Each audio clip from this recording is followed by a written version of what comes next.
So ayun mga kasolar, halos tapos na natin ang ating setup. Isang 8 kilowatts na hybrid inverter.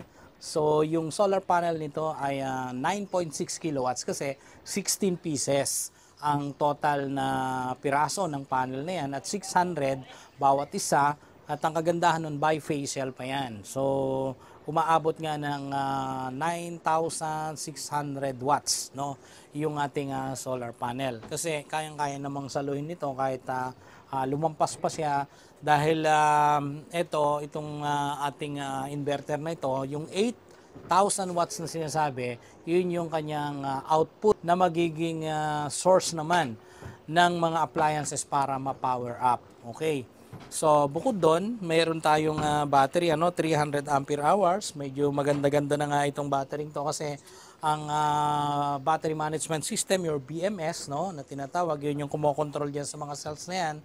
At yung kanyang mga parameters, kung paano binabalanse ng mabuti ang mga cells, ay 300 ang kanyang capacity.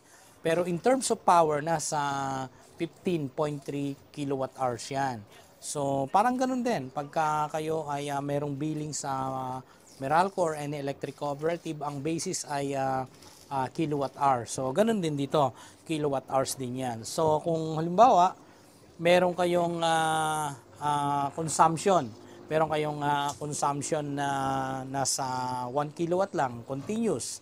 So, ang pwede mong gamitin galing sa battery ay yung 80% lang yan. Kasi mayroon tayong tinatawag na depth of discharge. So, ang 80% yan more or less nasa 12, 12,000 watts, more or less 12,000 watts. So, kung 1 kilowatt ang continuous load mo mula gabi, pagka wala ng solar na production, at hanggang umaga na yon. So, kung 6, wala ng solar production, hanggang 6, tatagal yung gamit sa battery. Pero ganon, pagka tumaas yung load or yung consumption, limbawa, maging 2 kilowatts na at nagpaandar ka ng mga siguro 2 air condition units, ayun, ay magiging 6 na oras na lang yung usage ng battery. And then, until ma-reach niya yung DOD or yung low voltage level niyan, then kukuha na yan sa distribution utility at yun muna ang magsusupply temporary